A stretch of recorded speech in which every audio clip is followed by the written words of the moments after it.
Ada layang-layang terjatuh, terjatuhnya di bawah tangga. Assalamualaikum warahmatullahi wabarakatuh. Selamat pagi sahabat cerdas Indonesia. Selamat pagi anak-anak. Ketemu lagi dengan Bu Nani di semester 2. Nah, kemarin kita sudah bertemu dalam membahas karakteristik teks diskusi. Nah, pada pertemuan kedua ini, Bu Guru akan membahas tentang struktur dan kebahasaan dari teks diskusi. Gimana kabar kalian hari ini? Semoga kalian dalam keadaan sehat ya. Dan yang sakit, Bu Nani doakan semoga lekas sembuh dan bisa beraktivitas kembali. Tetap semangat selama masa pandemi ini. Oke, anak-anak, kemarin masih ingat karakteristik dari teks diskusi? Ada pendapat yang bagaimana? Ya, betul. Ada pendapat pro dan kontra. Di dalam sebuah teks diskusi ada pendapat yang pro, yang mendukung, dan yang kontra, yang menentang. Nah, kita akan membahas lebih lanjut tentang teks diskusi. Nah, KD yang kita bahas pada pertemuan kali ini yaitu tentang KD 3.10 dan 4.10. Pada KD pengetahuan, kita akan menelaah pendapat dan argumen yang mendukung dan yang kontra di dalam struktur teks diskusi yang berkaitan dengan permasalahan aktual yang dibaca atau didengar, masih berhubungan dengan struktur dan kaidah kebahasaan dari teks diskusi tersebut. Selanjutnya pada KD keterampilan 4.10 ini untuk pertemuan minggu depan, yaitu menyajikan gagasan atau pendapat, argumen yang mendukung dan yang kontra, serta solusi atas permasalahan aktual dalam teks diskusi dengan memperhatikan struktur dan aspek kebahasaan dan aspek lisan, intonasi, gestur, dan pelafalan. Oke, kita lanjut. Struktur teks diskusi. Di dalam sebuah teks pasti ada bagian-bagiannya. Nah, di dalam teks diskusi ini, strukturnya terbagi atas 5 bagian. Yang pertama adalah pendahuluan.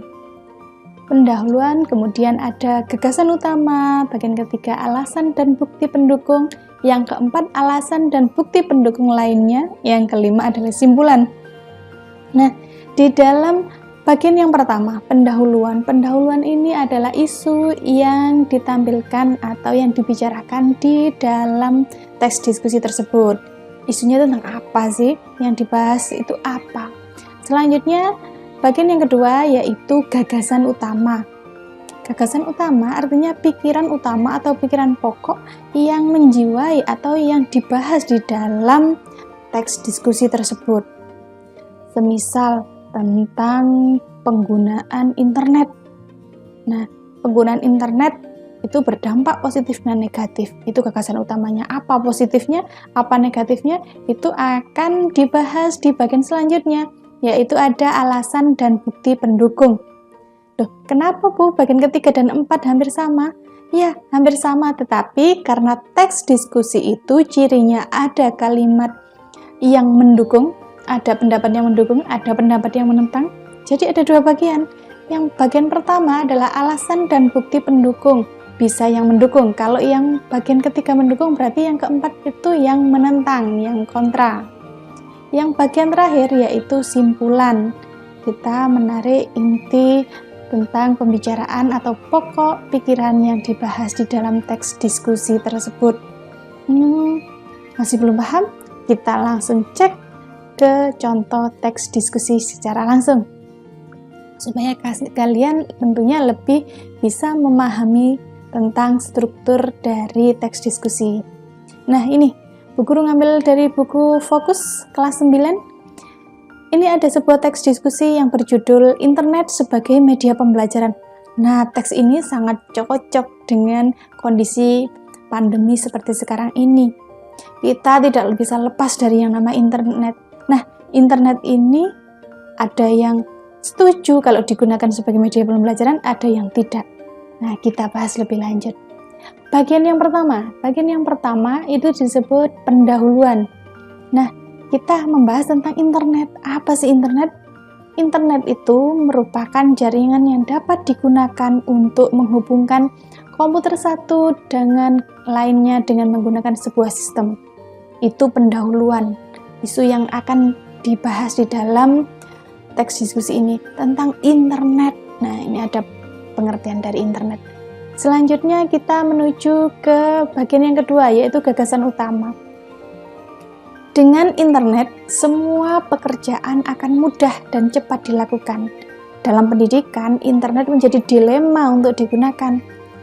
Dampak negatif dan positif yang dihadirkan oleh internet membuat orang tua dan juga guru menjadi lebih ketat dalam memantau pemanfaatan internet. Apa pendapat masyarakat tentang penggunaan internet dalam pembelajaran? Lalu, dengan pro dan kontra yang ada, bagaimana seharusnya penggunaan internet? Nah, di dalam gagasan utama ini ada sebuah pikiran utama atau pikiran pokok yang dibahas tentang internet, tentang dampak negatif dan positif yang menjadi dilema di masyarakat. Sebenarnya internet itu perlu atau tidak sih? Ini adalah gagasan utama yang dibahas di dalam teks diskusi ini. Oke, kita menuju ke bagian yang ketiga, bukti dan alasan pendukung. Nah, di sebagian masyarakat atau orang tua beranggapan bahwa penggunaan internet dalam proses pembelajaran justru akan mengganggu proses pembelajaran itu sendiri. Apalagi penggunaan internet dengan menggunakan handphone lebih memudahkan anak untuk mengakses situs-situs yang tidak diharapkan. Banyak situs yang tidak sesuai dengan usia mereka membuat orang tua khawatir akan psikologi anak-anak mereka. Media sosial yang membuat anak kecanduan memegang handphone pun menjadi alasan kedua yang menjadikan kekhawatiran orang tua meningkat. Nah, di dalam paragraf yang ketiga ini ada bukti dan alasan yang mendukung. Bukti bahwa internet itu justru akan mengganggu. Padahal di judul yang dibahas bahwa internet itu digunakan sebagai media pembelajaran. Berarti di dalam paragraf ini menyatakan pendapat yang kontra, yang menentang adanya penggunaan internet untuk pembelajaran. Alasannya karena di internet tersebut, bukti atau alasan yang mendukung bahwa internet itu banyak situs-situs yang tidak sesuai atau situs-situs porno lah yang tidak sesuai untuk anak-anak. Jadi orang tua dan guru itu khawatir kalau anak-anak itu akan menggunakan internet untuk hal-hal yang berbau negatif. Nah, ini adalah contoh dari pendapat yang kontra, yang menentang.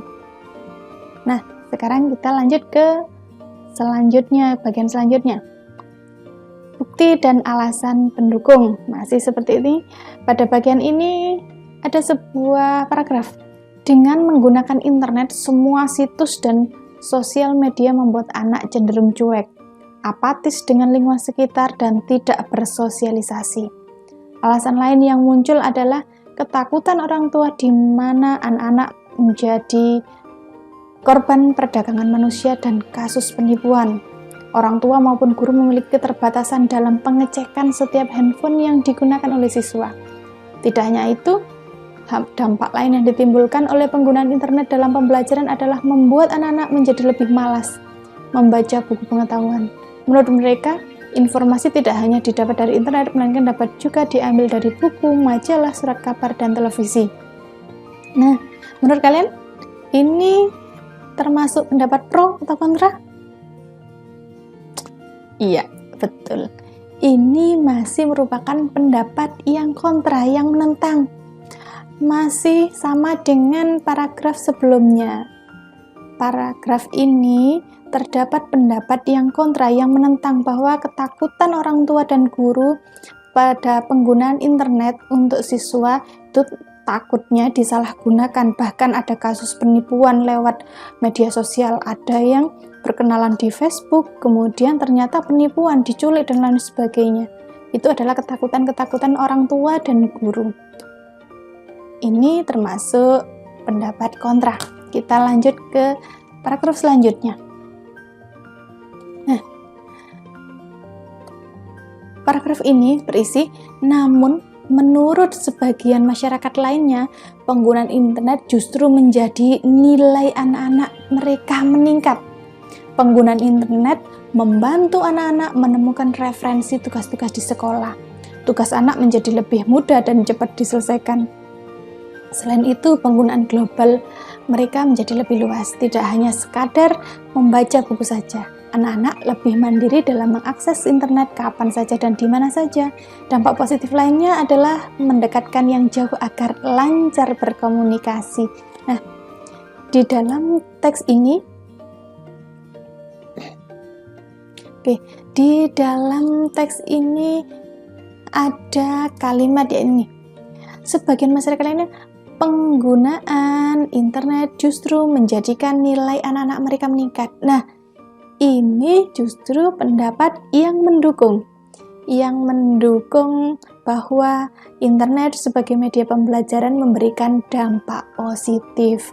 Buktinya nilai mereka naik, meningkat, kemudian internet itu bisa membantu mereka mencari referensi untuk pengerjaan tugas lebih mudah dan cepat, karena dengan hanya sekali ketik saja di browser, jawaban dari pertanyaan yang ada di tugas itu bisa mereka temukan. Nah, selain itu, internet bisa mendekatkan yang jauh, bisa menggunakan fasilitas video call, video conference. Kita yang ada di belahan bumi selatan dengan bumi utara bisa terhubung secara langsung, tidak perlu bertemu, apalagi sekarang masa pandemi kan. Nah, kita bisa menggunakan fasilitas video call dan video conference atau meeting online. Nah, ini adalah termasuk pendapat yang pro atau yang mendukung penggunaan internet sebagai media pembelajaran. Nah, bagian terakhir adalah bagian simpulan. Penggunaan internet dalam pembelajaran memang menjadi pro dan kontra. Nah, ini sudah jelas. Meskipun ada dampak negatifnya, internet juga mempunyai dampak positif. Hanya saja orang tua dan guru harus mengawasi penggunaan internet. Dengan demikian, intinya penggunaan internet secara bijak akan memberikan manfaat secara maksimal. Jadi, penggunaan internet dalam pembelajaran mempunyai dampak positif juga, asal digunakan secara bijak dan memberikan manfaat yang maksimal. Nah, ini anak-anak, ini tadi contoh dari struktur teks diskusi. Mulai tadi bagian pertama, kita lihat dulu. Nah, ini judulnya internet sebagai media pembelajaran, bagian pendahuluannya yang ini. Kemudian gagasan utamanya yang membahas internet itu boleh digunakan dalam media pembelajaran sebagai media pembelajaran atau tidak. Selanjutnya, paragraf selanjutnya ini adalah paragraf yang berisi pendapat kontra, disertai dengan alasan yang mendukung. Selanjutnya juga masih pendapat yang kontra, yang menentang, disertai dengan alasan-alasannya. Selanjutnya ini adalah pendapat yang pro, yang mendukung internet sebagai media pembelajaran. Dan yang terakhir adalah simpulan. Simpulannya, dengan penggunaan internet secara bijak akan memberikan manfaat secara maksimal. Nah, oke. Ini tugas mandiri. Tugas mandiri kalian nanti akan Bu Guru berikan. Kalian bisa membuka modul pintar kalian di halaman 11. Bacalah dengan saksama teks diskusi yang berjudul Sosial Media Lawan atau Kawan. Lalu tentukan struktur teksnya. Nah, sebelum kalian menjawab pertanyaan yang kedua, tentang kebahasaan, Bu Guru akan memberikan materi sebentar tentang kebahasaan dari teks diskusi. Oke, kebahasaan dalam teks diskusi. Ada beberapa unsur kebahasaan yang ada di dalam teks diskusi. Yang pertama adalah kata emotif. Kata emotif adalah kata yang melibatkan pikiran pembaca. Contohnya, di dalam teks tersebut terdapat kata-kata unik, lembut, menakjubkan. Nah, itu emotif yang menggambarkan emosi atau pikiran yang bisa melibatkan pikiran pembaca. kata-kata emotif tersebut. Kemudian yang kedua ada modalitas. Modalitas ini adalah keterangan dalam kalimat yang menyatakan sikap pembicara. Modalitas ini biasanya adalah penggunaan kata-kata contoh akan, sedang, kemudian telah, seperti itu. Kemudian yang ketiga adalah konjungsi. Konjungsi kata hubung, kata yang menghubungkan kalimat satu dengan kalimat lainnya. Kemudian diberikan contoh di sini, contoh konjungsinya bisa dan, kalau, maaf, salah penulisan, kalau, atau. Kemudian yang keempat adalah evaluatif. Nah, kata evaluatif adalah bahasa yang digunakan untuk mengevaluasi pendapat, contohnya penting, mudah, jelas. Nah, yang selanjutnya kata tugas. Kata tugas itu terdiri atas kata-kata yang mempunyai fungsi tertentu, misalnya menjadi kata depan atau pronomina. Kemudian artikula atau penggunaan kata sandang, si, sang, nah itu termasuk artikula. Kemudian interjeksi, yaitu kalimat yang ada kata wah, amboy, alhamdulillah, nah dan lain sebagainya. Itu contohnya. Atau kata seru, interjeksi itu kata seru. Nah, anak-anak, demikian tadi pembahasan kita tentang struktur dan kebahasaan teks diskusi.